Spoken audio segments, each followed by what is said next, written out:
GST సంస్థలో పనిచేసేటటువంటి ఒక ఉద్యోగి రిటైర్మెంట్ అయిన తరువాత అతనికి కొంత డబ్బు ఆఫీసు నుండి రావాల్సి ఉన్నది. అయితే ఆ డబ్బు గురించి సంప్రదిస్తే 25,000 రూపాయలు లంచం అడిగారు అదే ఆఫీసు స్టాఫ్. వెంటనే మనవాడు సిబిఐ వాళ్ళకు పిలిపించి పట్టించినటువంటి సంఘటన జరిగింది హైదరాబాదులో. చూసారా?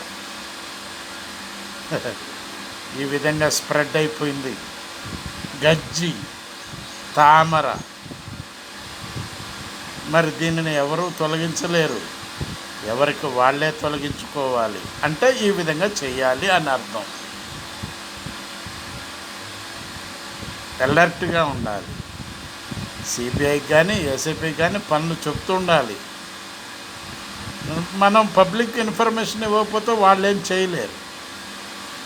ఆలోచించండి మ్యాటర్ని ఒక్కసారి. బివి ప్రసాద్, హైదరాబాద్.